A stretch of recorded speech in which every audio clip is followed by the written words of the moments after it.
Hey everybody, I'm not awake. I'm TJ, and I don't know who these guys are.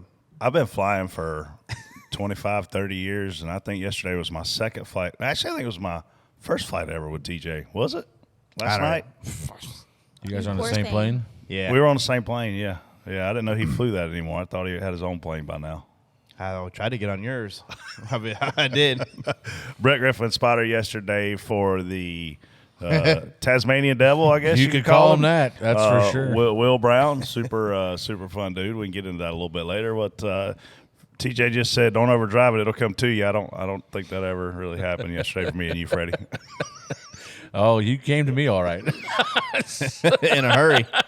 What's up, Freddie Kraft? I come inside or outside when I got there. I don't Fuck it. remember. It was on the inside. I ended up on the outside. Freddie Kraft, spotted for Bubba Wallace. And we're done. And we're off to a good start. Well, this should be fun. This is what happens when we come on Hey. 3. I got 3 hours. What do you guys Three get? and a half, probably, maybe. That show, Your Honor, I should have never started watching it It's because now I good. can't stop, and you can't sleep because all the stupid stuff they do. You can't sleep. You have a nightmare. Yeah. That's why I don't even know what you you're couldn't talking sleep last about. night? You ever What see is- the show Your Honor? No. It's really good. I mean, Yeah. what's it on? I mean, I don't even It's on Netflix. Netflix now. I don't hardly ever watch TV. So. It's on Netflix. I now. never watch TV. It's He all usually watches SMT. It's all yeah, TJ just watches this. I'm just glad I'm here this week. So, That is true. Hi, Casey. Hey guys, Casey Boat here. Well, I'm glad you guys survived, although y'all look like your eyes are, I can't even see your eyes at the moment. So glad you made it. But after a week of not knowing whether he's going to get his playoff waiver, Kyle Larson gets his 3rd win of the season. So I'd imagine I he's don't either think that was still a question. celebrating or sleeping. How was the race for you guys? I mean, Oh, first of all, let's back up for 1 second. Have you got your car unlocked yet? yeah, so I'm not going to lie. When I said that a few minutes ago that at least I'm here, there was a split second where I walked out my garage this morning and just thought, like, Panic. please don't be like this today. Yeah, that's a bad deal. I feel like it's worse than locking your keys in your car because I don't think you can break into a Tesla like you can. Yeah. Like the key cards, your phone's your key card, and if you don't have your phone, you have like a credit card thing, and those don't work either. Well, there were months of you trying to convince me to get a Tesla, and I am so glad I didn't listen I to would, you. I would. That was the first problem that I've had. So, and I don't know if that was self-induced or whatever. Maybe I left the dome light on. I don't know. A what? So You don't know what a dome light is, Casey? No, I'm just confused. Anyways. Anyway, Whoa, she doesn't know what a dome light is? Okay, let's move on. We can't move on. Yeah, we can move on. No. she said a There's- what? There's a million listeners that are not understanding why you don't know what a dome light is. Millions. Millions. Plural. Casey, there's not many lights in a car. They might not have a dome light in the old In the Audi? Huh? They got one in it. I'll let everybody on Twitter there's tell you what a dome light definitely- is. then. Do you have a sunroof? Yes, Like, is it like just one sunroof, or is it the whole roof, or most of the roof.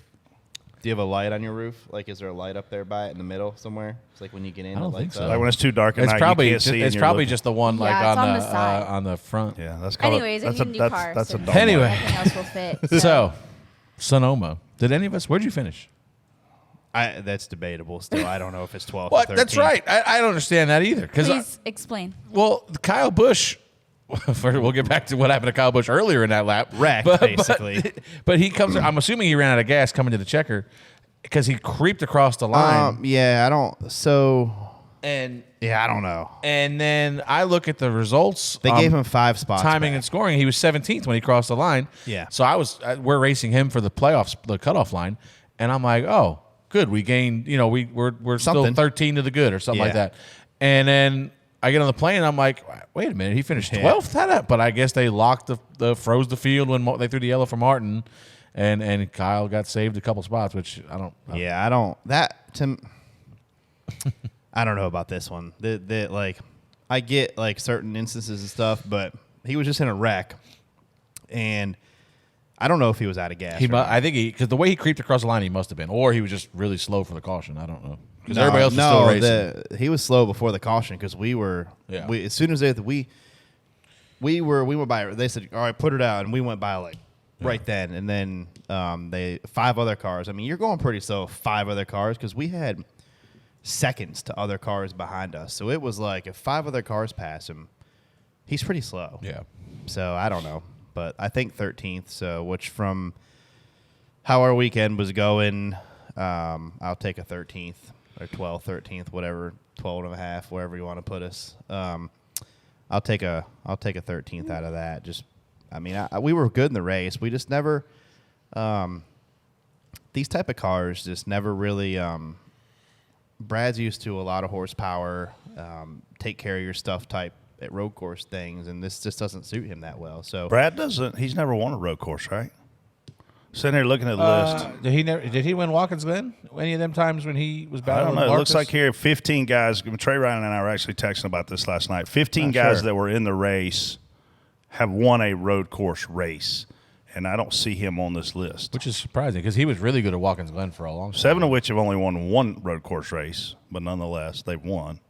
I remember him. Which goes to tell you when we go there, everybody can't win. Yeah. Yeah, I remember him leading Sonoma and the Glen at times. But yeah, he's a good road course racer. Once you get him in the race, he's perfectly fine. But the slot car mentality of how these things drive now, running all the way off the track, that just doesn't. It's just not his cup of tea. But once we get to the race, we usually race pretty well. Did you talk to Will today? Is he at a concussion protocol? Will Brown, my guy, Yeah, mate. I figured he must be in concussion He's protocol. still He's still diving into he's turn still 10. hitting right now. This is a crazy thing. I was sitting there last night when I got back to the plane. I was like, man, how would you assess the weekend? Okay, Friday went absolutely perfect. No, it didn't. You pulled out in front of 18 different cars off the the road. Yeah, but I drove away from you. Yeah, well, you still screwed it. It him. went absolutely perfect. I'm not there every weekend. I don't care if I screw y'all. And then Saturday was a complete cluster. We go out in qualifying and he can't get it started, and then it can't get it to keep running, and then we can't get it to run 100%. So obviously we blew our shot. We still were top 6 even with 80% throttle on that first run, but I mean certainly not a good day. And then yesterday, man, he was having so much fun. And when I tell you guys, like, a breath of fresh air. Like, I wish he could have came in here this morning, but he was flying back to Australia. Like, fun, positive dude, and I would put him right now on that list of those 15 people if he could go out and win. Obviously, he's got to chill out. You think? I mean, just slightly. I think he could. And I literally said to Keith on lap 3, I was like, hey, Keith, I hope you have really good brakes on this car because we are really hustling all these entries, whether somebody's there or not.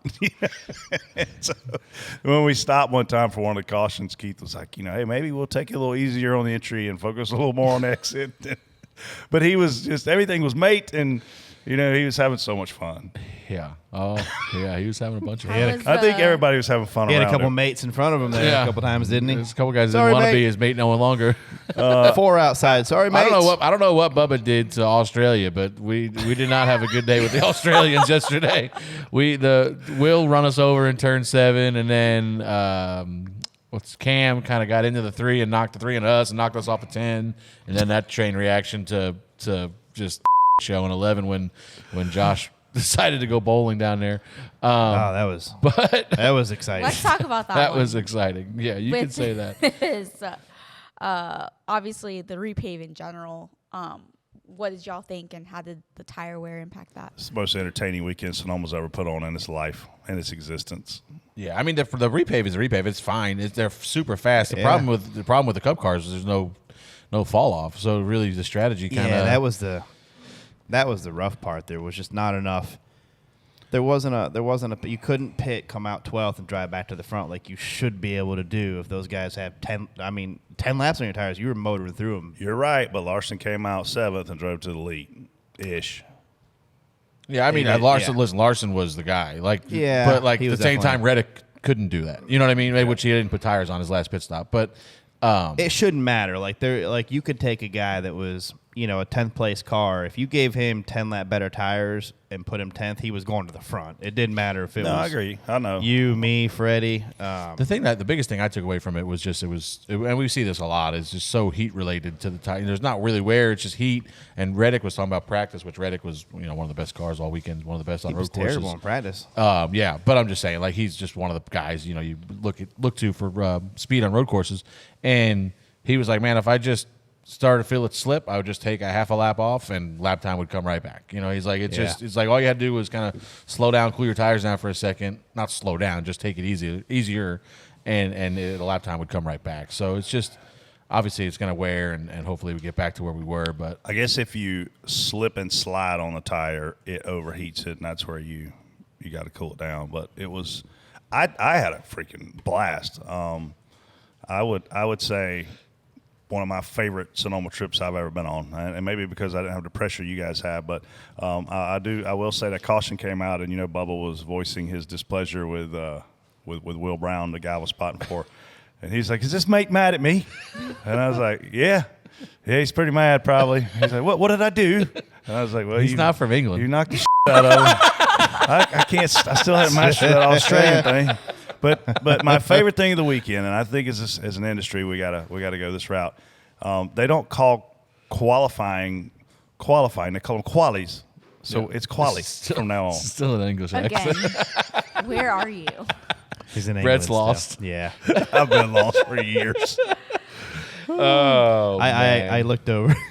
I looked over at Brett one time because his guy, he'd come off. run pit somebody road. else over probably. Well, he'd come off pit road and just not even care if there was somebody already at speed coming up the hill. His guy was just coming out. I look over at Brett, and Brett goes, "I didn't know he was coming out." Like I said, "Will, next time, can you let me know when you get on pit road?" Because they'll say, "Hey, leave in the garage," and it's like, okay, 1,001. You look to 11 right away. 2, and you're watching 11, and you're watching the okay. Start, I never finish, hear anything. yeah. And it's like, oh, there he is. Yeah, and up the hill, and like, clear.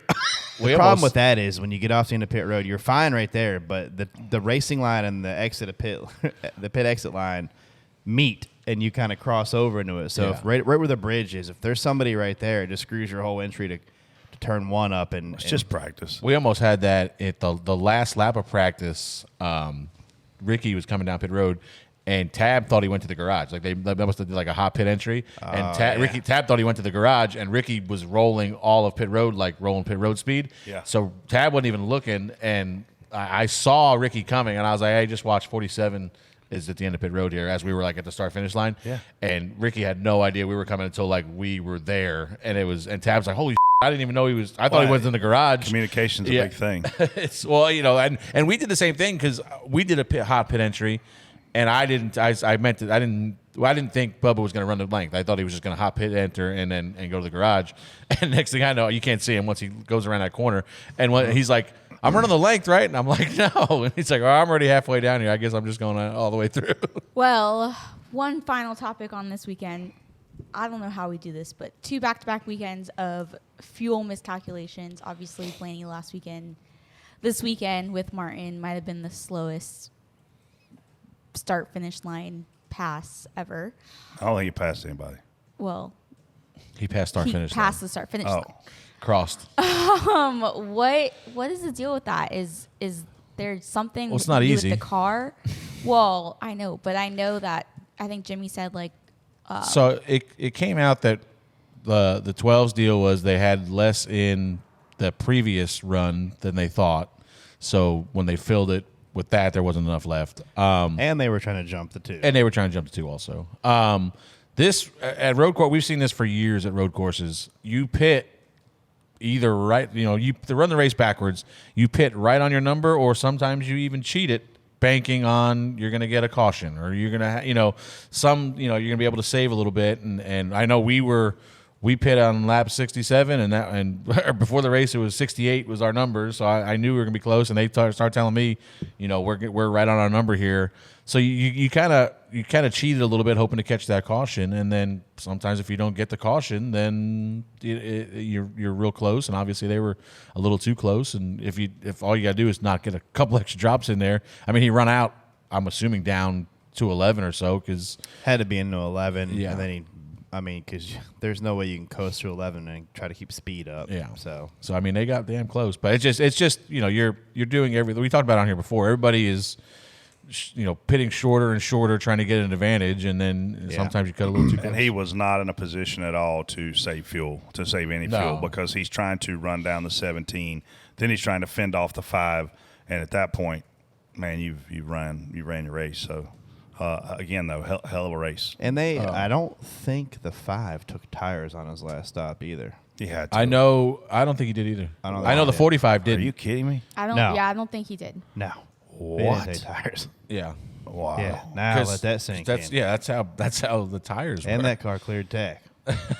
Wow. Yeah. That ain't good. I mean, it's good, but it ain't good.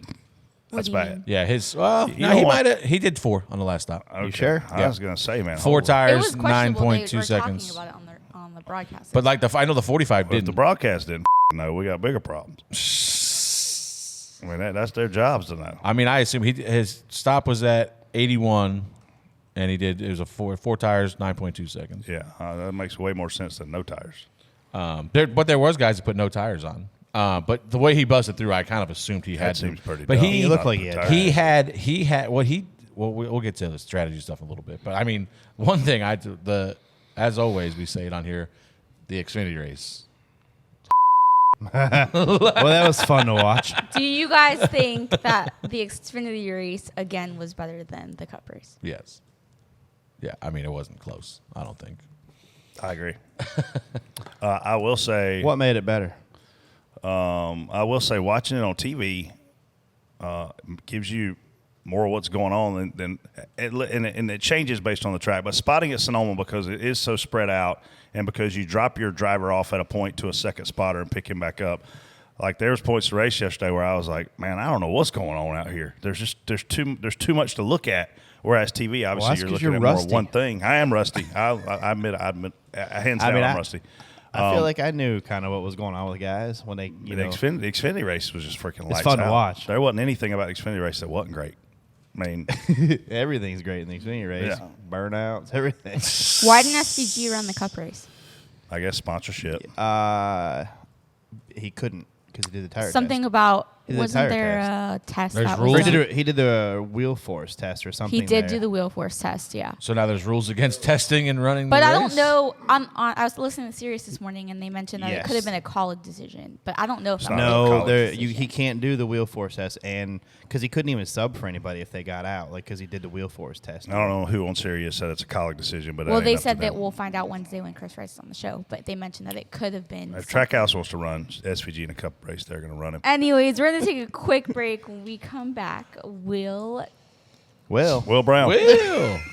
Wheel. I should have called a wheel. Wheel. Clear wheel. when we come back, we will discuss this weekend more on Spot On, Spot Off. First topic, Ross Chastain dive bombing Kyle Busch on the last lap while battling for fifth.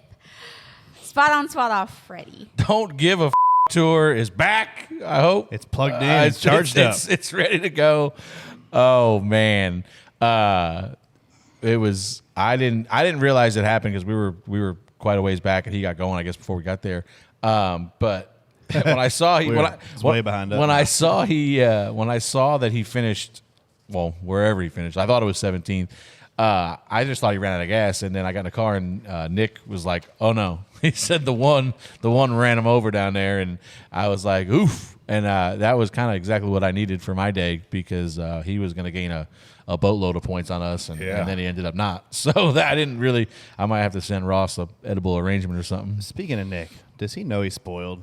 Spoiled. Spoiled. What, Like, by- Spoiled as in he's out of date like milk, or spoiled as in he's spoiled as in you don't he's normally got it made. You normally don't come in and get a full-time deal with a competitive car like he does. Like in Reddick's, like I don't know where he became a road course racer all of a sudden. Like, but Tyler was really really fast these road courses. You normally don't start with a top tier car. No, So because guess what that makes you look like?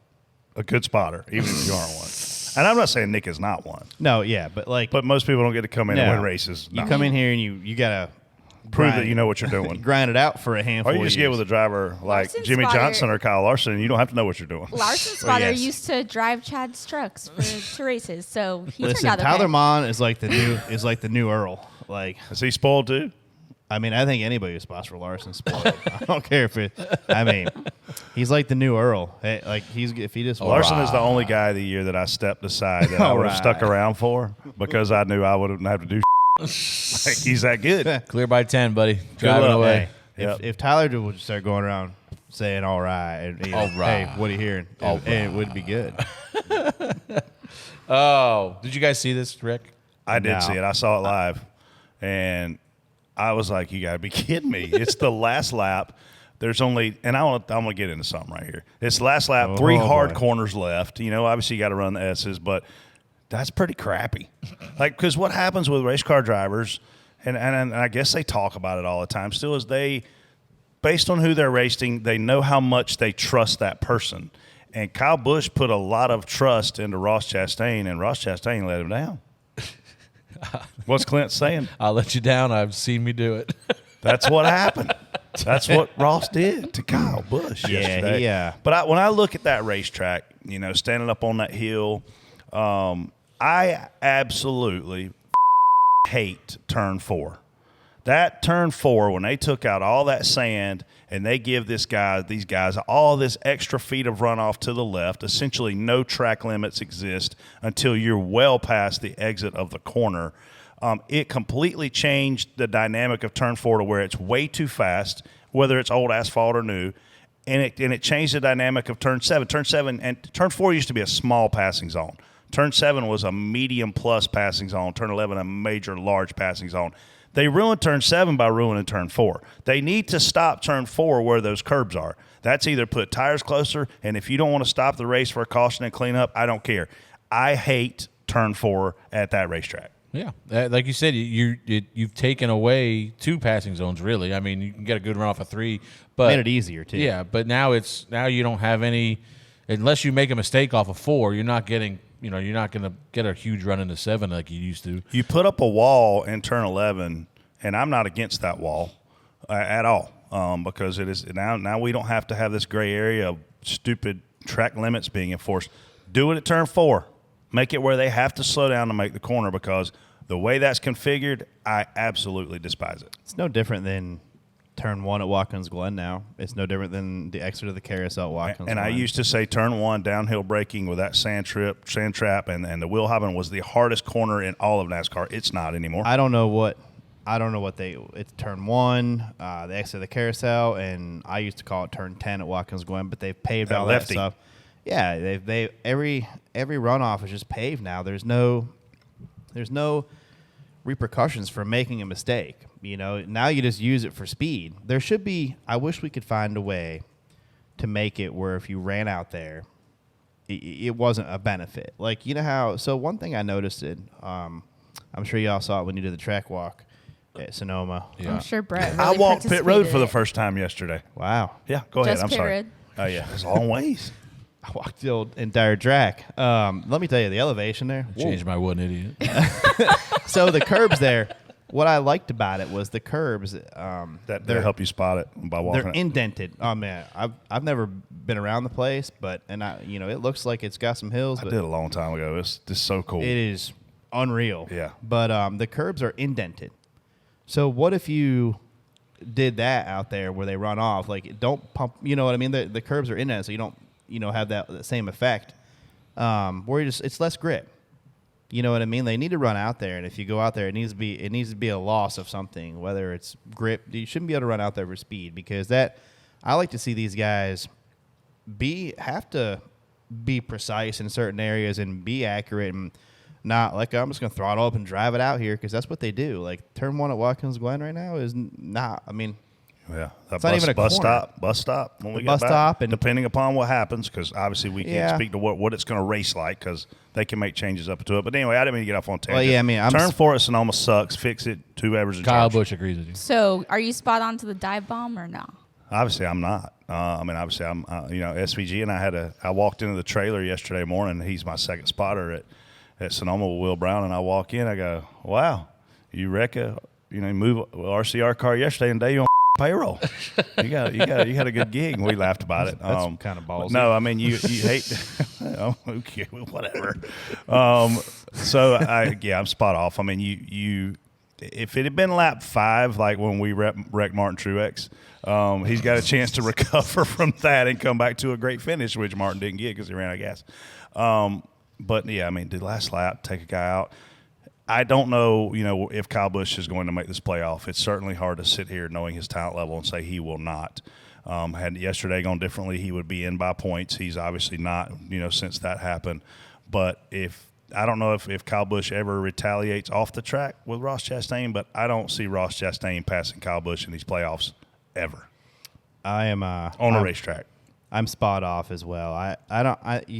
That move's not going to work. By like lap 3, that part of the track is so dirty anyway from everyone hanging the left rear off and 3B, and you can't. And that corner is so sweeping on exit now. They don't slow down like they used to. Is 3B that little hill? It's the very top where they come back into our view. Down. Yeah, that's where they come back into our sight. So, and it's so dirty. And if you don't have position on a guy, when I say position on a guy, you better have your front tires in front of their front tires. It's going to be hard to make that pass. And to be running where they were running on the last lap of the race. Did you see how far back he was when he pulled out?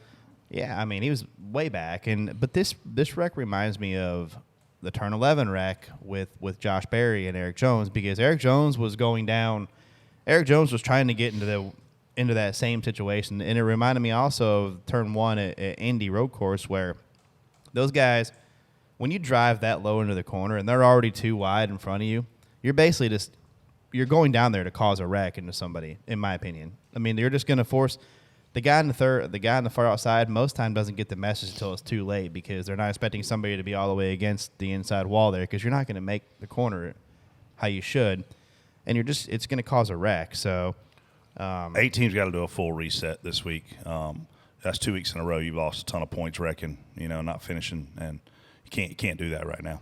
I mean, he had a good run going. We got 9 races left or 10 left? 10 left. He was going to run top 5, right? Where'd Ross finish? Yeah, now I don't know if he would have ran out of gas. I don't know. Probably going to run top 10 at Gateway too. Yeah.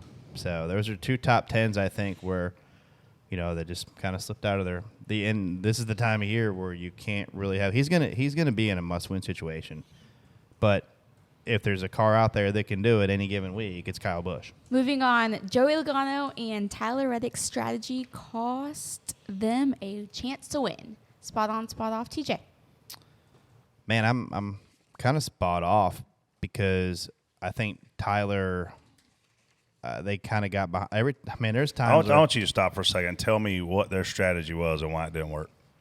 I just think with all the yellows, they didn't want to be back in the in the mix, in the soup, and it wasn't fun. I mean, we were all back in there. They didn't want to be back there with us, basically. So, that's what Joey did. He got back in there. Joey got in there and ruined his day. Yep, and I just think it got to be. It went so far where it was finally like, okay, well, this is a strategy we have to play now. It didn't.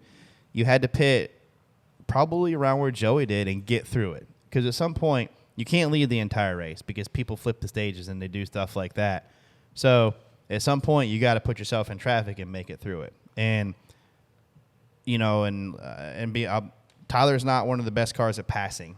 Obviously Tyler has a lot of speed, but he doesn't. To me, he's not one of the better cars at managing a lot of passes. He seems to catch the back of the field and be able to do stuff like that, but he gets there and he kind of stalls out. So I don't know he got a lot of stage points, so his day was. Tyler had a great day still, though. He just didn't get to win. So the way there was how many points did he get total? I don't even know. It had to be a lot. Not really, because he didn't get any second stage points. Maybe. But the way there was 3 or 4 options to run the race yesterday, and one was you could flip the first stage and then run to your backwards marker, which was like lap 68, 69, where you saw everybody kind of come there. I had that. Then you could just flip both stages basically and try that, and then there was just a normal 2-stop where you would run to lap 40, which we used to see back in the day before stage breaks. You would run the race backwards, whatever that number was, 68 that you need to get to the end. You would run X amount of laps to get to whatever it took to get to 68, and then 68 to the end. But like TJ's point, you don't expect. We haven't had cautions at road courses in years. I feel like, you know what I mean? Like every damn road course race felt like it dragged, you know, it was just, you know, no cautions. And then all of a sudden yesterday, you know, you go into it with a plan of, all right, I'm gonna pit at lap 22, short pit that first stage. And all of a sudden you got, I mean, by lap 15, we felt like we run 5 green flag laps. I was spent. So, you know, and then I think that, you know, the 45, and to TJ's point, 45 and the 5 were on the same strategy, but where they got different was Kyle could get through traffic. Kyle drove, you know, when they restarted near each other, Kyle drove back through about 10 cars, it seemed like. And then Kyle was the 45 pit short. Like, he pitted like lap 68 like everybody else did and didn't do tires. Did fuel only. He had like a 4-second pit stop. Cycled back ahead of some of the guys he was ahead of, you know, behind. But what the 5 did was, it seemed to me like he ran long and was so fast he was able to build a big enough gap to where he, you know, he still put 4 tires on and came out close enough to where he can still run those guys down. But the thing to me is the strategy. You know, it's so hard to say what strategy is right and wrong because you don't know. The 45 and the 22 did 2 different strategies, and neither one. You know, the 22 put himself in a bad spot in the back and got wrecked, which if he gets through there, then he's racing probably with the 17 the rest of the day, who had cycled back to the lead. And you know, so it's damned if you do, damned if you don't. It's either way is a risk. I'll tell you what makes it fun, though, is I did see the guys. I know that tire didn't fall off a bunch, but there were some guys sliding around a little bit. And I really feel like if we had a tire there that just wore off as it went, man, could you imagine? Oh, I mean, we used to, I mean, maybe not so much last couple of years, but years ago, like I remember AJ.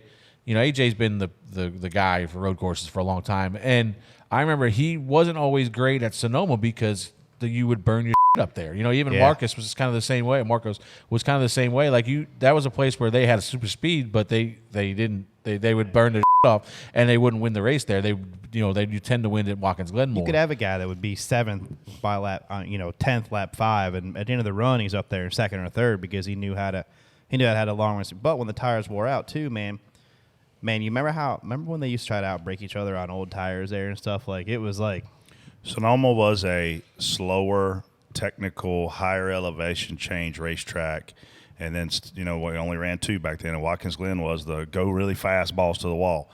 And yesterday, Sonoma was a really, really go really fast balls to the wall. Coming up the hill into turn 2. Holy fuck. You're like, they're not going to make it. Dude, Not going to make it. How about the 2? Did you see the 2 slide through the dirt? Dude, did you see? I thought he was going to flip for a second. When they would pit hot, it almost was like they were going faster coming to pit road than they were going to turn 11. I'm like, it looked like Ross at Martinsville. I'm like, they're going to wall ride to pit road. Dude, impressive to watch, but again, the dynamic of that track has completely changed. Here's where I'm at with these 2 guys. You know, Tyler Reddick is one of the better road course racers in our field right now. Joey Logano is one of the best race car drivers in the entire field.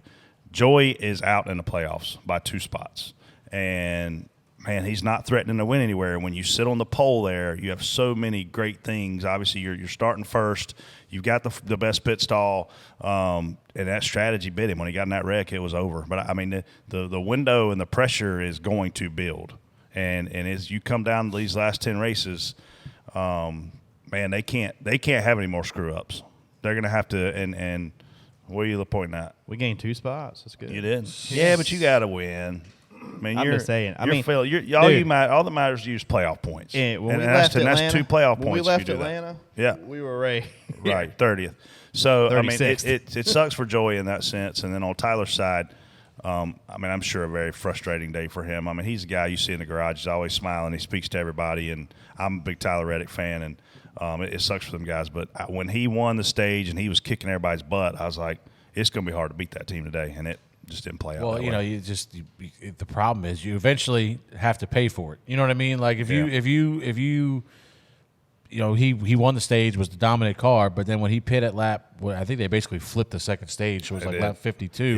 He finished 29th at that stage, and then the problem is the tire, like the way the strategy was working out and the way the tire wasn't falling off. There would always be a give and take to that, where if you flipped the stage, you would gain a bunch of spots at the stage because those guys that took the points would pit. Right. Well, that wasn't happening yesterday. Yeah. You know, them guys would take the points and then they would stay out, and then, you know, so you never really saw a benefit of it was you know, weird. It was just the way the race was playing out and the tire. It was directly related to no tire wear. If there was tire wear, you'd have to run the race a little bit different, but you didn't really need tires yesterday, so you could just basically run when you needed fuel, and so it just you never really got that benefit of, all right, I'm going to flip this and I'll gain these spots back when these guys pit. Well, they weren't pitting until they weren't pitting until the yellow, until they absolutely needed to.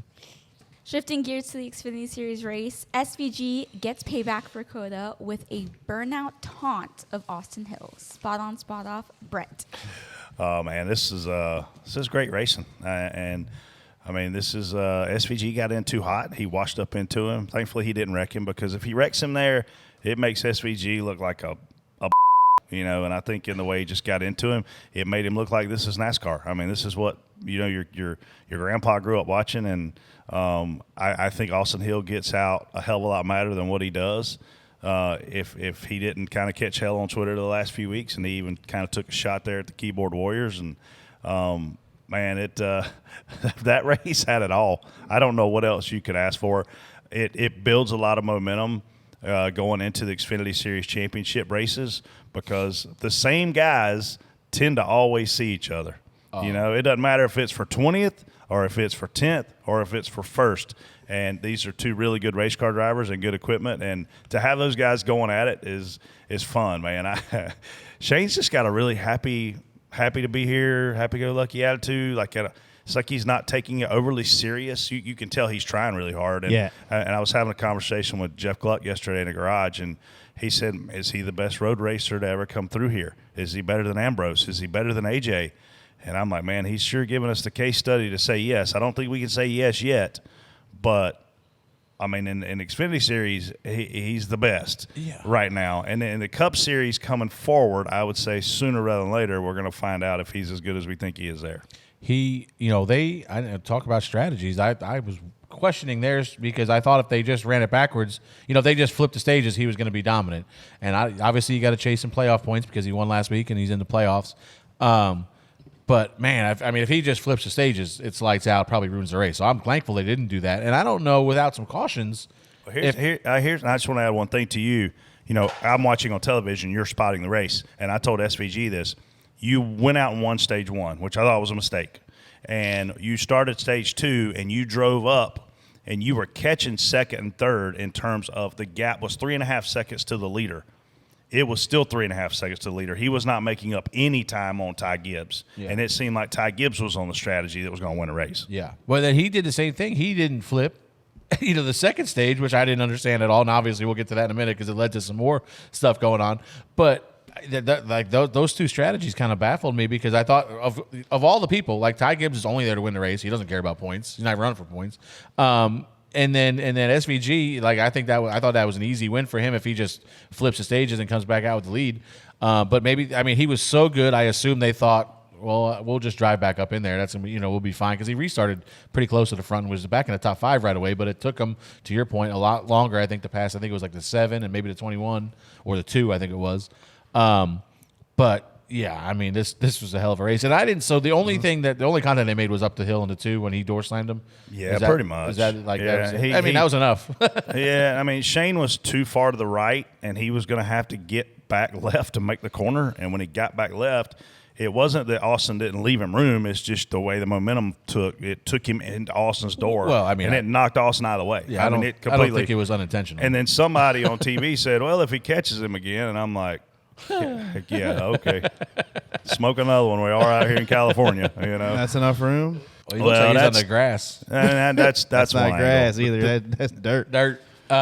We've already talked about, obviously, Shane is one of the best road course racers, especially in the Xfinity Series right now. Looking at where he is in points, which I believe is 10th, and looking at the rest of the season and especially the playoffs, do you think he has a shot at that championship? No. I'm sorry. I don't. Like, his oval career is way too much in its infancy to go out and run with these guys. Watch him at Iowa this weekend. Watch him at Iowa with no practice or limited practice there ain't enough practice he could start practicing now and it ain't gonna matter. Yeah. I'm sorry, but no. If the final round had a road course in it and then the final race of the year was at a road course, hell yeah, he's gonna win it. Where's the Roval at in their playoff? Is it Can he get to think Phoenix it's in the by winning? It's in the end of the first round, right? So last race, first It's round. early. It's October. Yeah. Last race, first So- round, I think. And again, It's early October. hey, So. but you're talking about Ty Gibbs is not racing for points. As a driver, he's not. As an owner, they are. But I still was sitting there going, as an owner, you'd rather have 5 playoff points than 1. Yeah. It's a big swing. And I was sitting there thinking the same thing for SVG. I'm like, Bruce Slicker, good friend of ours, love him to death. I'm like, all right, Bruce, I don't think you go for this stage 1 playoff point. You go for the race win, 5 playoff points. So when he did that, I was like, okay, he thinks they're good enough to just drive back up through here no matter what. And then when they weren't, and guys like Ty Gibbs that had flipped the stage on them beat them, I was like, hope you learned something here. Stage 2, they did it again. But then stage 2, at the end of stage 2, Shane said, what are we doing? And Bruce said, and this was all on the broadcast, thank God for closed caption because I was at a bar. No, it surprised y'all. But it said, I got messed up right there. I was paying too much attention to what Ty Gibbs was doing. So as SVG said, as if it's for crew chief, that ain't easy either. Yeah. No kidding. No, that's not fun. I don't know if Shane. I don't know if we'll ever get a real, true test of if Shane will be the best road course racer we've had because, man, it's so much different now. It's much harder now than what it was 15 years ago. Way harder now to me because these guys are all really damn good, and They are.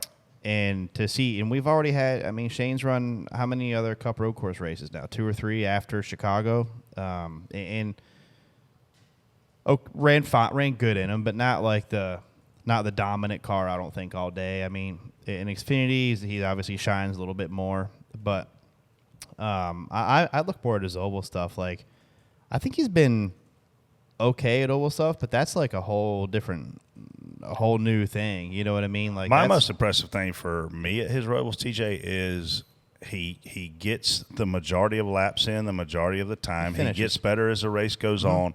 His racecraft is not getting enough credit for what he's doing because he's not supposed to be good when it starts.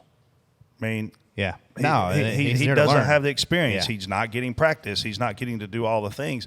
But, man, as it goes on, he gets better. He's going back to these tracks for some of them anyway for a second time. Listen, how many guys can win at Xfinity? 12?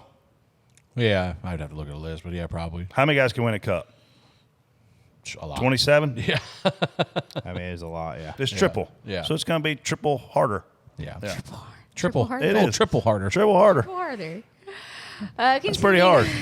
Continuing on the Xfinity Series race, Ty Gibbs intentionally doing a donut after getting collected in a wreck and taking out his teammate. Oh, Freddie, spot on, spot off. Spot off. And spot off for where this wreck happened because we couldn't see any of it. Oh, I bet with the bushes You and can't see. Well, behind them tents. It was all behind them tents. it was. Yeah, so you Yeah. couldn't see anything. Ooh.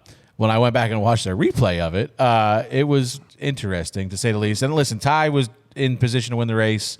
I assume they had a bad pit stop because he came out mid-pack. that's what Josh Williams said. Yeah. Well, Josh was talking. Josh, I didn't know. I couldn't tell if Josh was mad at Chandler, if he was mad at Ty, because he was throwing insults around. It was hard to keep up. But Twitter's the best. But yeah, this was just obviously he's frustrated, and we've seen this before with Ty.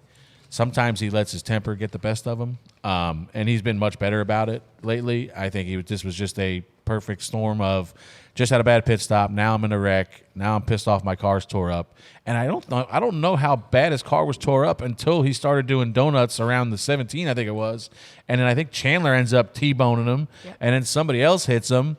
And now your day's done, and maybe that's what he wanted. Maybe he was just had enough for that day. But it just wasn't a good look. It looked like a little temper tantrum that ruined a couple guys' days. What'd Chandler say when it happened? He gets us. He got us. He got us. Again, The only way you have a wreck in that part of the track is the driver. I mean, 2 wide right there. Drivers are all day long in the Cup race. We go through there 2 wide, the entire field.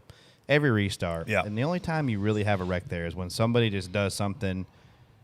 It's like that turn 11 thing. You know you're going to stick your nose somewhere and it's going to hit somebody into somebody else and you're going to cause a wreck. So you have to really be – you have to basically want to cause a wreck if you do something right there.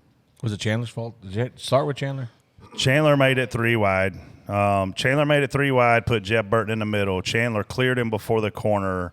At that point, they were 2 by 2. Chandler had contact from behind with Jeb. Again, I don't know if it was because Chandler had to overslow because he caught the car in front of him, or he had to slow down to make the corner, but there was contact between him and Jeb, and at that point, So it's Chandler's fault. absolute hell just broke loose. And the majority of guys, when all hell broke loose, did a pretty good job of not destroying their car. Now, there were 1 or 2 that were certainly going to have massive damage, but when Ty decided to throttle up to try to point his car the other way, and I don't think he was trying to do like donuts. I think he was trying to get his car pointed as quick as he could get gone, and Chandler was coming on the right. Again, if you guys couldn't see, the drivers are having zero Chandler was guidance. coming on the inside. They have 100%. He was on the right inside of that corner, and when you look at the drivers, they're going off of their instincts.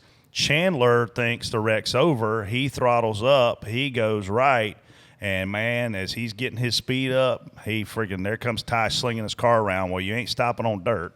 So, boom, he KOs him, knocks the nose off Chandler's car. But the coolest part about that was Chandler came back and ran like 7th with no the nose on the knocked car. off of it, yeah. I mean, and I know the turn 11 wreck in the Cup side, like all those guys wreck. And if that'd been – the Cup car 5 years ago, they'd all been killed. Nobody would have finished. But this car, man, it takes a freaking beating. Austin Cindric, I saw him off-roading.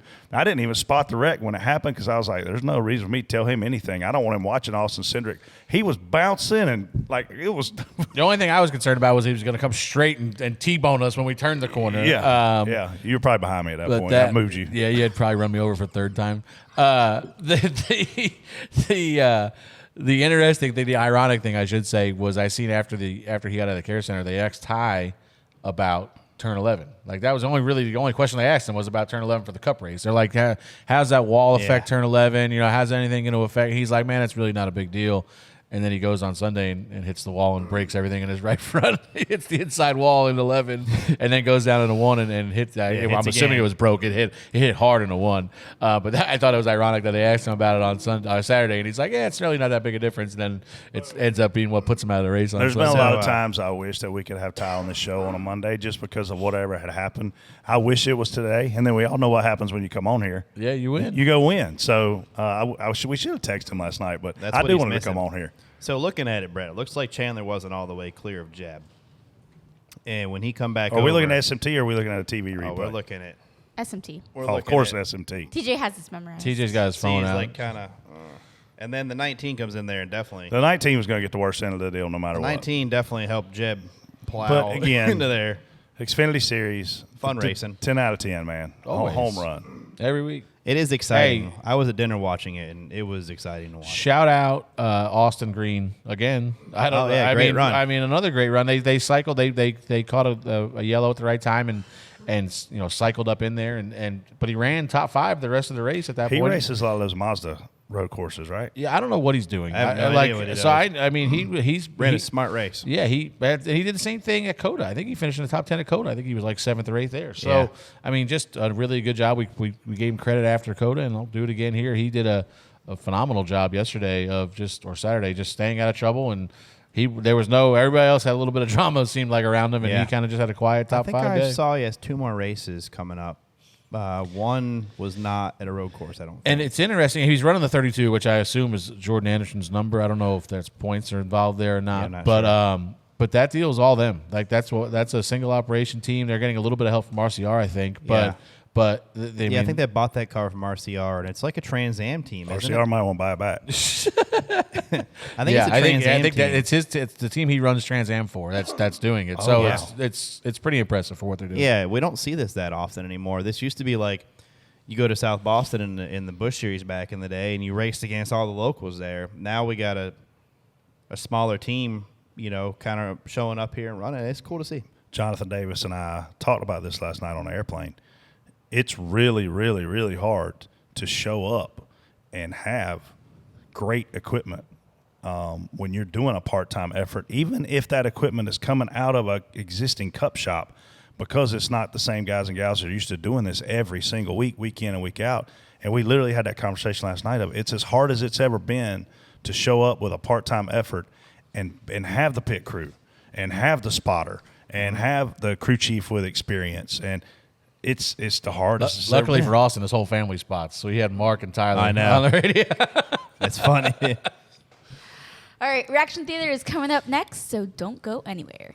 Now it's time for one of our favorite segments on DBC, Reaction Theater, where it's your turn to be heard. Reaction Theater is brought to you every week by Consumer Cellular. Consumer Cellular has fast, reliable, nationwide coverage as the leading carriers, but with plans as low as $20 a month. And now, for a limited time, get their best deal of the year. Buy any phone when you switch to Consumer Cellular and get 2 months of free service. That's right, the same fast, reliable, nationwide coverage as Big Wireless, now with 2 months free. Proof the best things in life really do come in twos. See ConsumerCellular.com for promotional details. Jay, let's go to the calls. Dear Danny, you missed a shift and you blew up and you suck. Driving like a rookie, Joseph is better than you. You should go back to the Busch Series. You suck like Freddie. Damn, what'd you do to this guy? I don't know, but the only thing that I've seen about sucks is that call is that guy's tune. And Denny did not miss a shift, by the way. They had some I got on the plane last night. There was some serious pieces that were no longer in that engine. There was Denny Hamlin is not as good as Carson Hocevar. one day he's hoping to be there. One day, I mean, this guy's what an idiot. Damn, bro. well, All credibility I is should lost feel like when you say dumb shit. I feel honored, like he said me and Denny suck in the same call. Well, I mean, he wasn't wrong about you. Still questionable. Are you sure Danny just didn't cram it in the wrong gear? I mean, no, they said he didn't do anything, just blowed her up. Speaking of cramming, Oh, no. go ahead. Never mind. yeah. It's You know, fine. I'm no genius at all, but I'm pretty sure William Byron cut the track straight through, what is that, turn 1?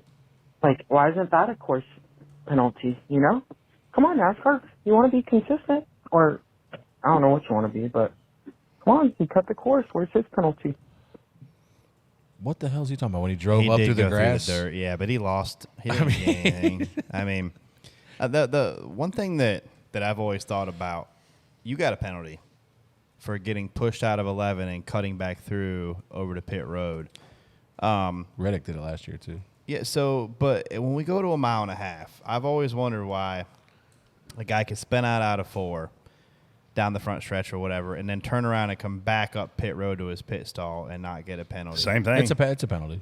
It's Nah, a commitment. they have it's a a commitment line violation. Yeah, but they don't hold you a lap. You don't get held a lap.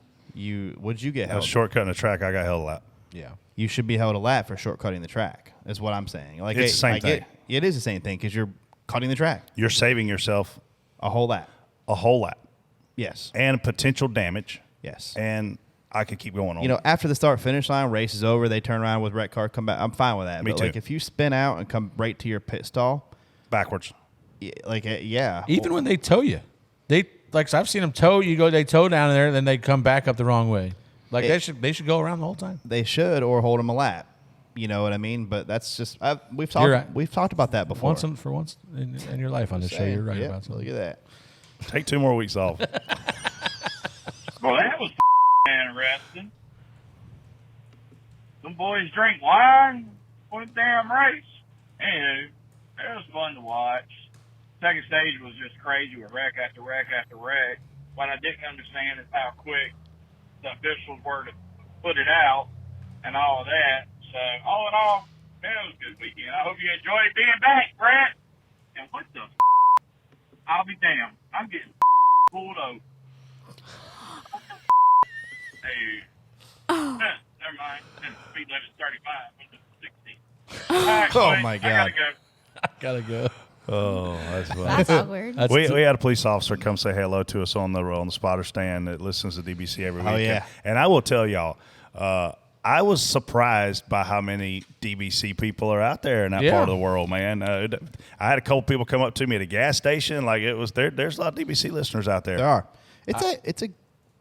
It's a good place, man. They fans like their racing. I showed up late on Friday morning, and I was like going to wedge myself into this parking spot that really, I didn't know. There was a grate there, and then there's something else. I was like, I don't know if I should be parking on this. So I back up on top of it, and I see that guy coming, and I'm like, he's going to come and tell me I got to move, yell at me for parking here. And I roll the window, and he's like, hey, what's up, Freddie, man? I love the show. I was like, whew, thank God, we're good. Yeah, listen, I give California a hard time, and there's certainly some weird parts of it, but man, there's some really beautiful parts to the state. The weather's phenomenal. Had a little bit of green to it this time. Man, just the weather's freaking phenomenal, and I love red wine. And Sonoma County, I mean, their number one industry has to be agriculture. I mean, they're growing grapes for days, man, as far as you can see. Probably more than days, I'd imagine. Yeah, for years, thank God. For bottles. I think it's more than days. So I did, man. So you know me, I ask a lot of questions, and I'm at a bar. What? And it's actually where At a I bar was, too? Where? yeah, Weird. I know. And I was Ernie's. I had this really cool lady doing a wine tasting, and I was like, "How much money you got in that bottle of wine right there?" And it was a $59 bottle.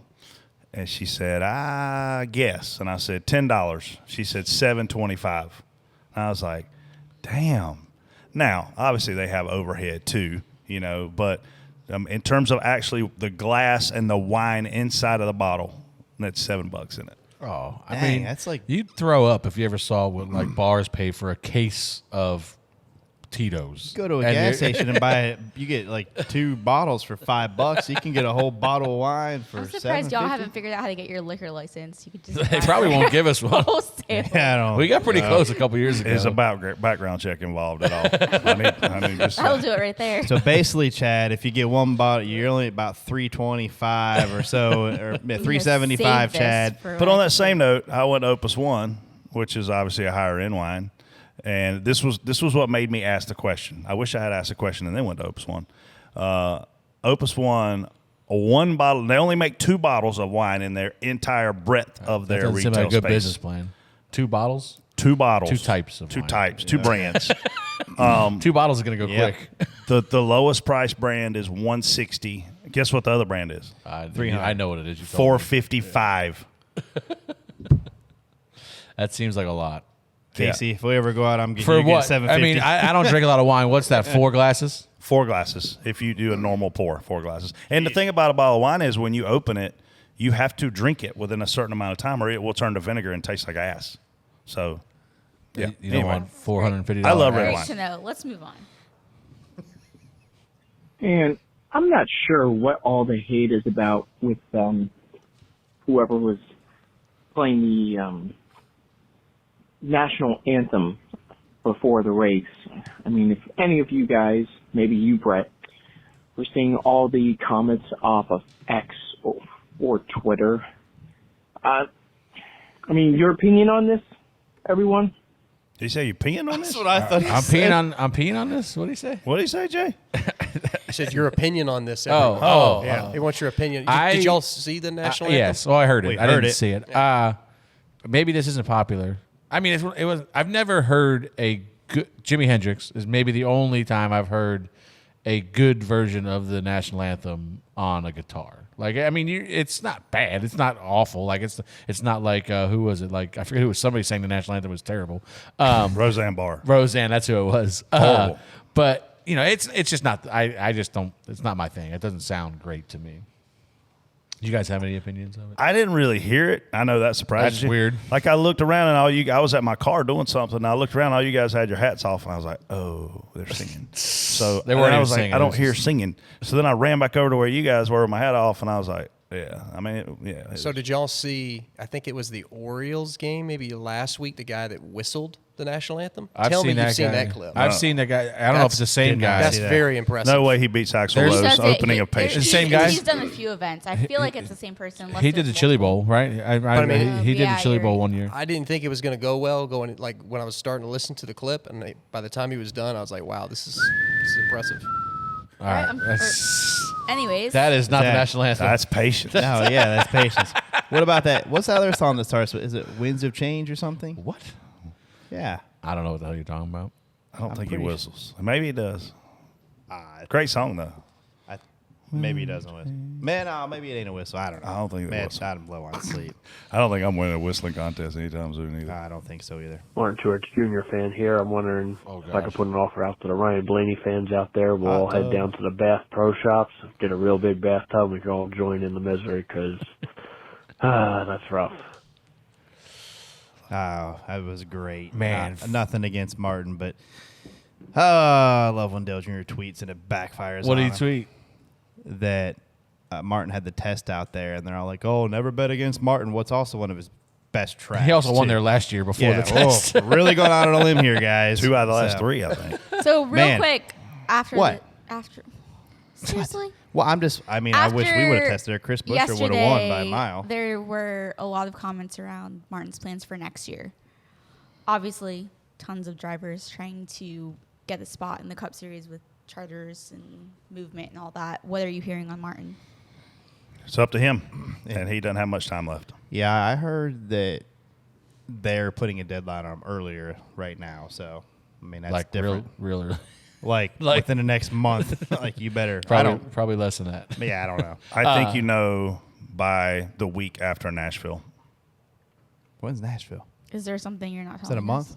No.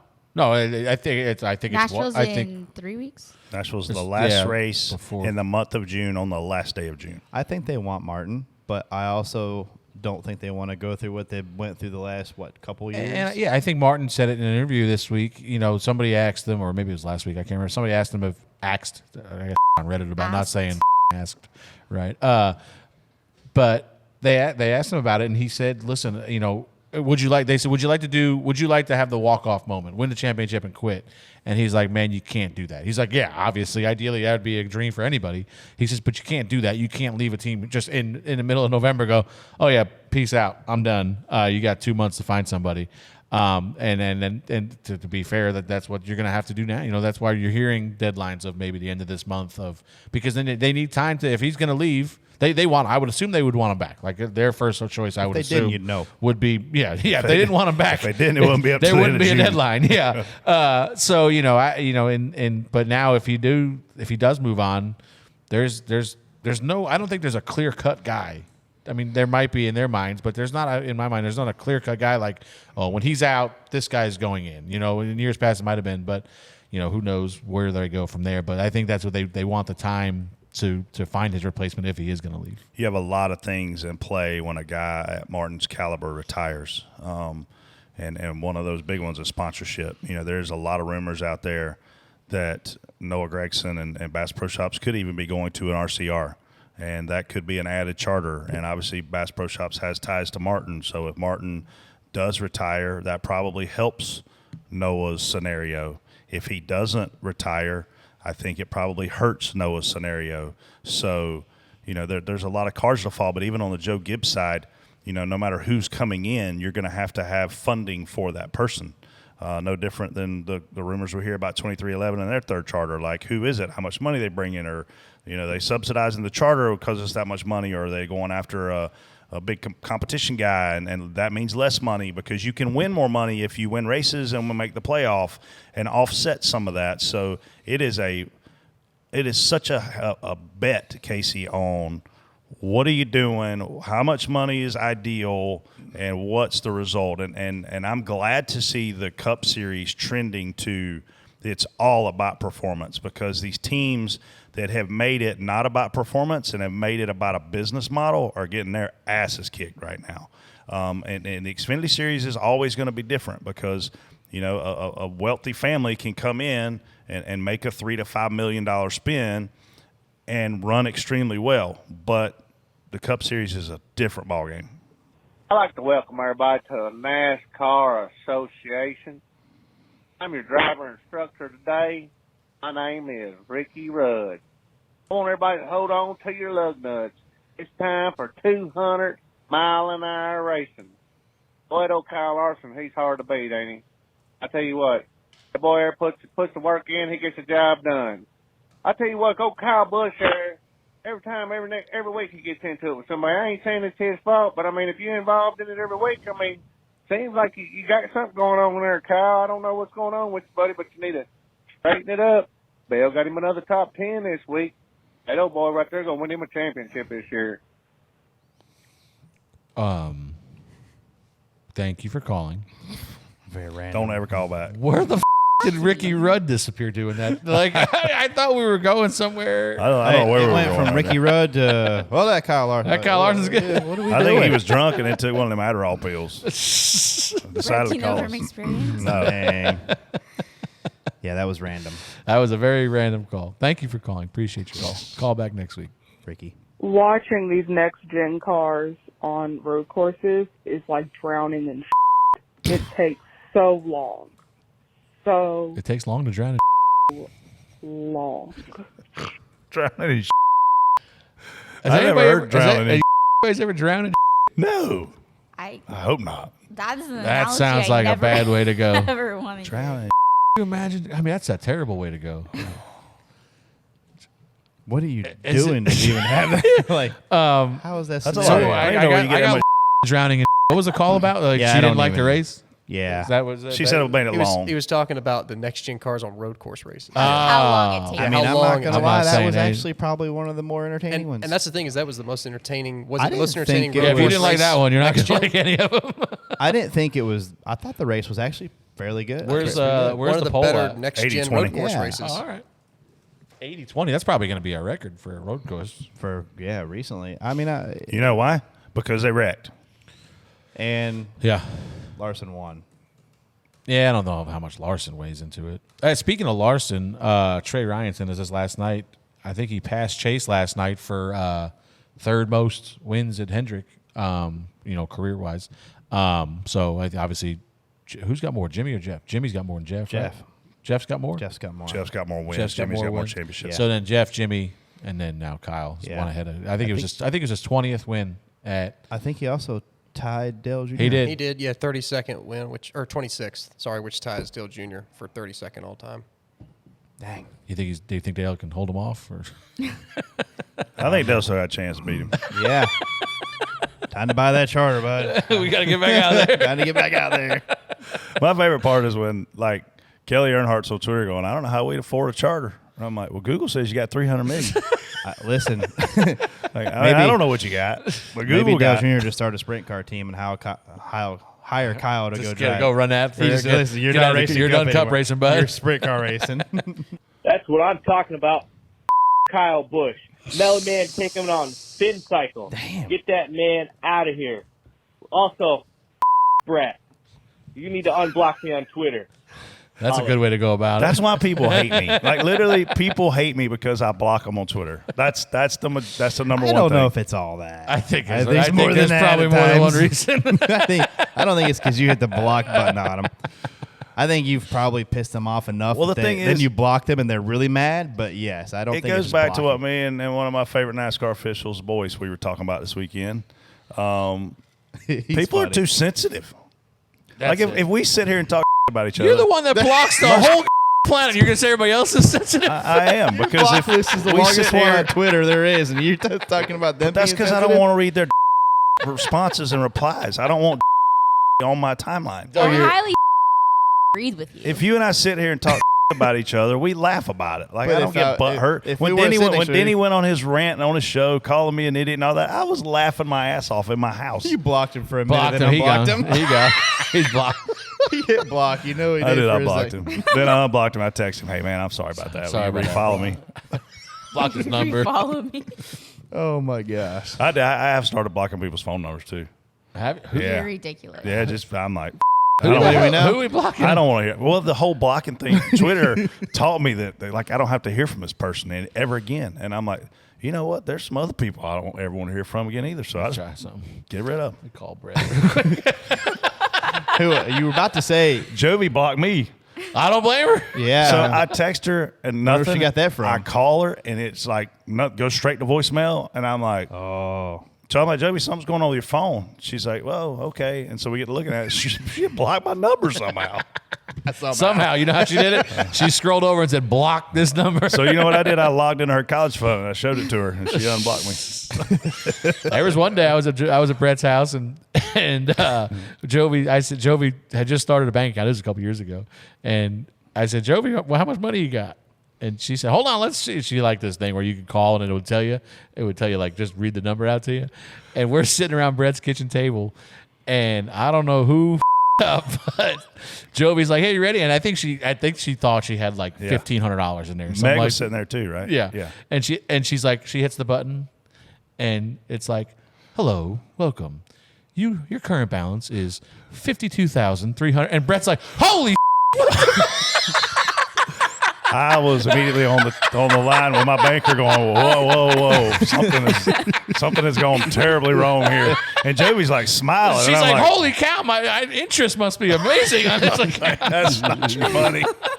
Yeah, that's not yours, honey. That's good. That's pretty good. That's true. I mean, it was the funniest thing because I was like, we kind of knew he had told me how much money she had, so we're all sitting there expecting a certain number, and then that lady said, and then the robot said it, and I looked at Brett, and Brett's like, holy. Yeah. That's oh amazing. man. What in the hell is going on? Is this 1984 or 2024?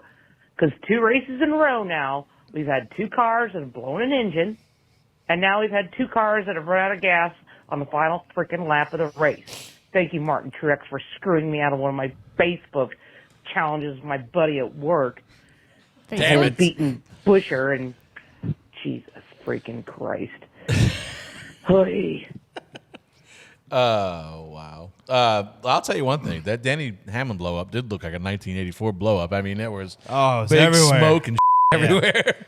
I ain't seen that much oil or whatever it was on the track. Like, it was blowing it out the pipes, and it was just like spreading it everywhere. It's like, ugh. We came up the hill and passed him, and Bubba obviously was worried. You know, we run a lot of the same stuff as JGR, so he said, you know, let me know what happened there, and I wanted to be a real and just be like, well, he blew up. Did you see that? Did you see the 42 over there trying to clean it up right after when it was happening? It's like, what are you doing? I didn't see it. Oh, he was right in the oil tracks. Like, what did you get out of it, man? Like, I didn't know how the hell we ran 2 green flag laps and he was 3 laps down. Like, I didn't understand. Every time the first 3 cautions, he got the waiver on. I'm like, how did you lose laps? I must have cut 11. Yeah. I really just called to say that if you're not watching the race on Saturdays, you're missing out.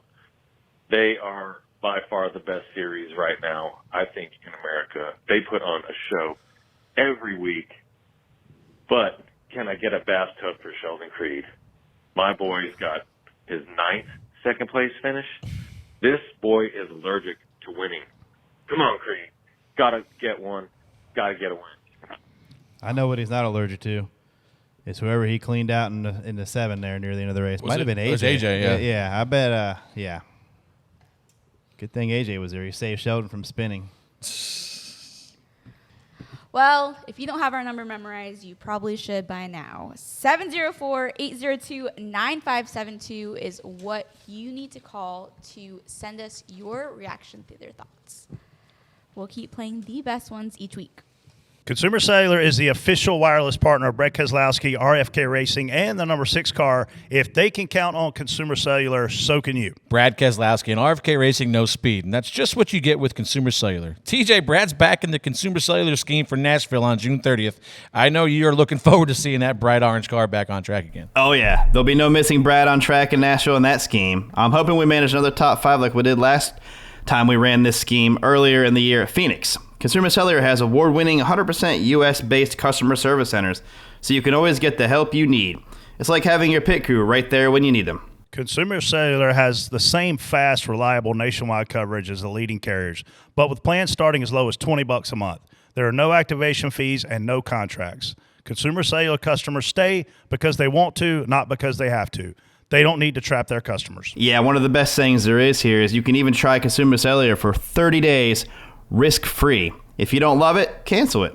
But we'll bet you love it. And now, for a limited time, get their best deal of the year. Buy any phone when you switch to Consumer Cellular and get 2 months of free service. That's right, the same fast, reliable nationwide coverage as Big Wireless, now with 2 months free. Proof the best things in life really do come in twos. See consumercellular.com for promotional details. Moving on to #AskDBC. Send us those questions each week on X using the hashtag, and we will keep picking the best ones. This first one is from Leighton. Will NASCAR ever consider removing stage breaks on road courses again? I would much rather watch a race where natural cautions and strategy play out than constant stage flipping. What do y'all think? No. No, not. Period. Yeah, we tried that, and then they never wrecked. I replied to this tweet last night. No. Did you? Yeah, because the answer is no. Like, yeah, we would run it green the entire time. The one racing that needs it the most is our super speedway races. That's the one that needs it. Pay the points, but they want to stop for cautions. Yeah. They won't stop for commercials. We try to. I agree with this person. I'd much rather see it run that way. But it's. We tried it last year and it was extremely boring. Yeah, it was strung out. Yeah, it was just not fun. It was not pleasant. If you could hurt the tires and actually have some issues, I would say that'd be awesome. But the fact that you could run hundreds and hundreds of laps on these tires, where it's not going to happen, like it's not going to work. Yeah. Next one is from Jeff. How much of Kyle Larson's success can be credited to Cliff Daniels? If he was paired with a different crew chief at HMS, would his results be the same? I mean, obviously Cliff is very good at what he does. Kyle Larson also happens to be the best driver in the world. So it's hard to imagine. Damn, Denny called. Yeah, he can call if he wants. I mean, obviously they're a good combination. Cliff does a lot. You can hear him, pump Kyle up a lot. Does a lot of good job of keeping Kyle kind of focused on what he does. Because we've seen in when he was in the 42 car, Kyle would give races away. Late restarts, he would give races away, and it seems like that mindset has changed, and he's kind of on kill at all times now.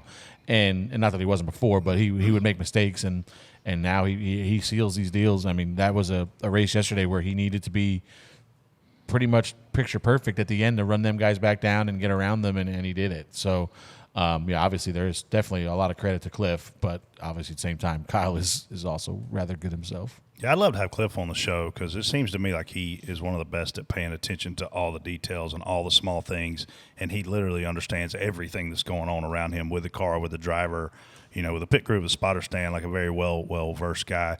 What I do want to say, though, here is this just made something come to mind. I thought it was kind of funny with this new charter agreement, gossip, that, they're going to let 2 teams keep 4 charters, and everybody else can only have 3, and the 2 teams are going to let keep 4, just so happen to be the 2 best teams in NASCAR history. Yeah. Well, how do you do it? Where you just tell them, hey, sorry, you got to get rid of one? They did it to Jack, They did that to Jack Roush. Huh. They said 4 is the maximum number of cars you can field, and Jack was at that time at 5, and you have X amount of years to comply. I'm not saying make them get rid of a charter. I'm just saying that puts every other team out there at a disadvantage. When you own 3 and they own 4, they have more data. They have another driver. They have another crew chief and crew members and everything else they're developing. I just think it's funny. I'm not saying it's good or bad. I just think it's odd. Last one is from Master of Light. With Race Hub ending tomorrow, what's your favorite moment from that show over the years? I just think Radioactive is. I hope that finds a home somewhere, whether it's YouTube or something like that. I probably watch every once in a while, or watch at least that clip every week, just to see what kind of stupid Brett would say back in the day, or now, whoever ends up on there, or now, or now. Yeah, we'll wait for tomorrow. But yeah, I mean, it just sucks that it's going away. We need a place for a daily show like that. I try to avoid Radioactive. Yeah. Most of the time, yeah. I don't want to get anybody's feels here, but for me, man, it's just Steve Burns. Looking back at the legacy that he left and what he did, coming up through the ranks as a pit reporter and then a studio guy. I mean, and I have a huge amount of respect for Caitlin Vincey that's obviously been on our show here and changed a lot of people's lives, I'm sure, when they announced this going out of business. And curious what NASCAR has planned to essentially replace it, where that lives, what it looks like, what it feels like, because I think we're living proof that fans and our industry appreciate some candidness and some unfiltered opinions. And I just hope that we get something that allows our personalities within the sport to continue to shine through, because not only do sponsors utilize that platform, obviously advertisers develop talent within the industry to go on camera and different parts of our broadcasting space. It's going to be missed. and the investment that Fox made over the years for that. And obviously that was also the last time they're going to cover an Xfinity Series race. Next year it's off to CW, so big changes there. Fox did some really cool things with the drivers-only broadcast, I thought. They put some guys in the booth that, we probably wouldn't have gotten to know. And I'll say guys like Daniel Suarez, Austin Cindric. Obviously Joey Logano is a big name, and he does a good job on TV. But they did a lot, and there are certainly things that we're all going to tear them down about. That's just kind of the way the world is right now. But overall, they've contributed a ton. And my gosh, man, I bet they've had 250 people, easily 300 people on that show, to help tell their stories. So yeah, and shout out to Adam Alexander, who does a phenomenal job on Race Hub. Did an amazing job during the it's hard. You can't imagine. I would assume I've never been on the TV side of it, but he does this week in and week out with two drivers that seemingly have no experience. Like Adam and Jamie are amazing together, but like when you pop into like this week with Suarez and Logano, I think, right? These guys have little to no experience. I mean, the handful of races they do, and he's kind of carry the load a lot of times of they're doing the play-by-play and I mean just throwing the commercials and everything else. Like it's amazing the job he does with the I don't want to say the little help he gets because they're there to help obviously, but he's carrying a lot of the load and he does a great job. And I don't know where he goes because right now the only place you see him would be Xfinity Broadcast and Race Hub, right? I definitely see him on CW doing I would hope so. next year. I think he's the lead guy there. I mean, listen, how do you not put him there? But Freddie, to your point, my favorite all-time broadcaster in this entire sports history is Barney Hall. Yep. And it's because I remember being a kid riding around in the LTD Ford, going to the fish camp and listening to NASCAR, right? So, and listen, there's Eli Gold. I could keep going on all the awesome ones, but he's my favorite. But when you look at Barney Hall and you look at Alan Bestwick and you look at Adam Alexander, like those guys came up through radio and they transitioned very well into TV. Yeah, I think Adam does a very good job of carrying even just think about the midweek content. They filled the week with things to talk about. I don't know how, even in a boring week. They do. Somehow figured out a way to get us information. NBC's coming, and big changes there. A, no Dale Earnhardt Jr. in the booth. B, Rick Allen's around for a hot minute, and then he's going to Xfinity only. So, I mean, the overall landscape of the broadcasting world is rapidly changing in the NASCAR space and the Cup space. Will certainly be missed. We're going to take a quick break. When we come back, we'll hear who y'all's idiots of the week are. Freddie, would you like to kick things off? Oh, I get to pick an idiot? Yes. I actually have two, as usual, but they're two spotters. One is Tyler Green, who is a very good friend of mine, and he ran 32 miles in some challenge this week. He had to run he had to run 5 Willingly? miles. Yeah. I think it was 5 miles every 4 hours or something like that. Wow. For over a 24-hour period. And he ended get up and run 35, 40 minutes. Like, had to get up at no. Run for 5 miles. I'm saying he probably runs that in 35, 40 minutes. So then, but like one of the runs, 3 in the morning. He had to get up at 3 in the morning and go run. Why? What did he win? A hat. I buy him a hat. Daddy had to buy. Daddy had to pay for it. Oh, he had to pay for that. So I told him, I said, we got vendors. We can get you some hats. So that's my first one, idiot. My second one is Derek Nealon, who had a terrible day on Saturday, I think it was. When did we go to Ernie's? Friday. It was Friday? So Friday, we're trying to get to Ernie's, and there's a little bit of traffic, and I see somebody's got pulled over in the right lane, and it was just Derek for using the shoulder when he shouldn't have been using the shoulder. What an idiot. What an idiot. He gets away with a warning, luckily for him. But the problem was, so that night, here's his one idiot. That night, he goes to dinner with our buddy Monez. They get together. They eat dinner. They take Monez's car to wherever they're going to eat. Monez lives 2.5 hours from Sonoma. Somehow, when Monez got up the next day, the keys to Derek's rental car were in his car at his house 2.5 hours away. So it turned into a bit of a disaster on Saturday for poor Derek. He had somebody's mom was coming to the track and they picked him. It was a rigmarole, but yeah. So that my one idiot has to go to my buddy Derek for somehow his keys ending up 2.5 hours away from his rental car. Yeah, well, and I kept seeing Monez at our hotel, so now I know why. He kept having to get Derek his keys and valet him and Uber him and everything else. Brett? Go TJ. I don't know yet. Still Nobody? thinking. I didn't have one this morning until I was sitting here. It's such a smooth weekend.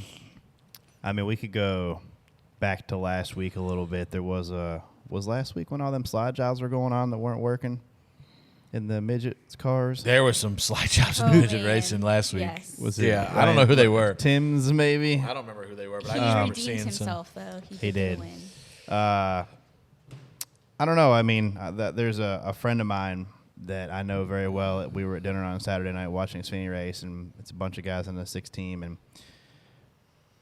somehow his menu drops into his water and my water. He's sitting across from me, and I am wearing both the full cups of water. And yeah, I didn't even move. So I just must have been a fancy restaurant that had a heavy menu. Nah, I don't know what it was. Like it was Carino's. I don't know what that is. It's that John. I don't Johnny know. Carino's? Yeah, they used to be on an Xfinity car back in the day as well. But yeah, so I'm wearing 2 entire cups of water at dinner. That's nice. Yeah, it was cold. Or I can go with another one of my friends that tries to call me out and then loses miserably on Twitter. So Who's that? Well, I'm not. Use his name. So you guys worth $300 million? Yeah. Yeah. You got more than one of those? No. What did he call you out for? Well, the whole market thing. Yeah, like testing doesn't matter. And we go back to the Logano thing. I didn't see Logano pass anybody at Wilkesboro the whole night. I mean, he got to you and couldn't pass you. So, and the whole qualifying thing at Wilkesboro is way off the charts. I'm not sure Joey gets the pole if it's not a pit road entry, a lap, and all that stuff. I don't know. I don't think, I think testing helps, but I don't think you're assured to win the race.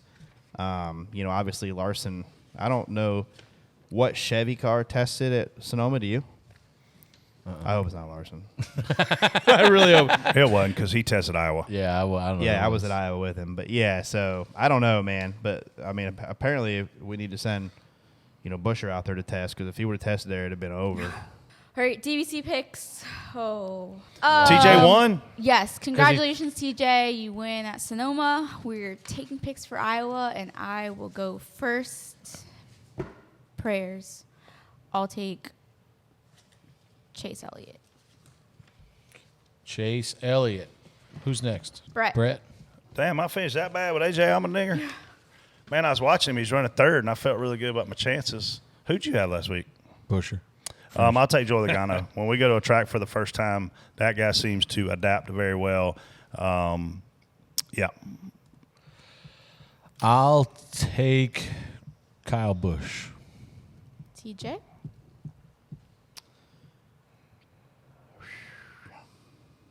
Well, according to my friend and the other guy that does the picks and all this stuff, it's hard to bet against somebody that tested there. So I'm going to go with Kyle Larson.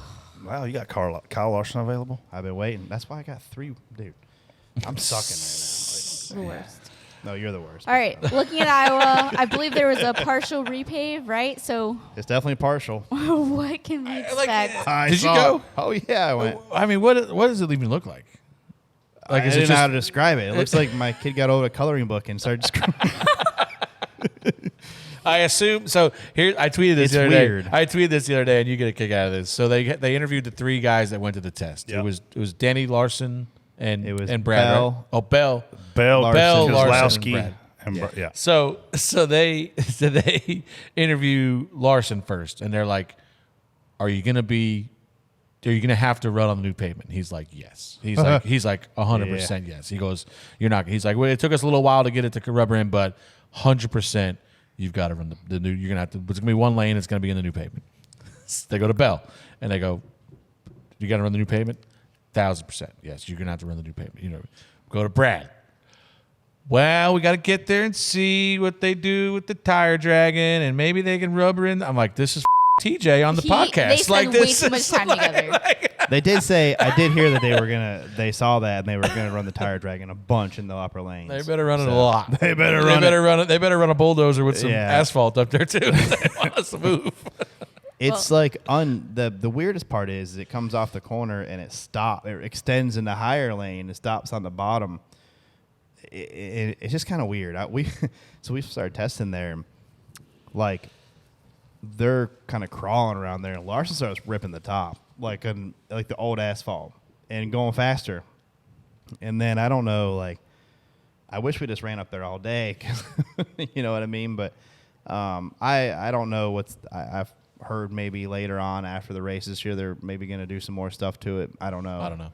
But it's going to be challenging. I don't know. That was awful insightful what you just gave us right there. By the way. I think they need to go out there and put some cones up and make us all run around the second lane, third lane when we get there. Okay, well, you do that. Have fun. You're not coming? I actually am upset I'm not going because I love the Midwest. I love Iowa. The track's cool. Sell out Friday or sell out Sunday, sell out Saturday. Seems like there's a sellout ARCA race maybe potentially. Yeah, yeah. Sellout ARCA race. Whoa. So where are y'all staying? What town you in? Des Moines? Where are you kicking it? You don't know yet? No idea. For the test, I believe. I can't remember if I've been to this track or not back in the day. I want to say I have, but probably went with Elliott. Yeah, you probably did. Maybe. You were there. I bet you did. Xfinity's been there for a few I bet you did. You went with Elliott for sure. I think if I went because this is the track that Jimmy Small used to run, who worked for NASCAR. I 100% have been to do an Xfinity race here, but I love Des Moines. I love Iowa. Great people. Again, big agriculture state. So y'all have fun and have a beer somewhere because those are beer drinking good time people. If you are in town too, Knoxville Raceway is that Saturday night? Not too far. Friday and Saturday. How far is Knoxville from there? It's not far. It's not far at all. Oh, Yeah. really? Yeah. Basically, they're prepped for the Knoxville National. So The midgets running? No, the Outlaws are running, I think. Oh, wow. Outlaws. Yeah. Speaking of midgets, shout out old Chloe Boat Industries.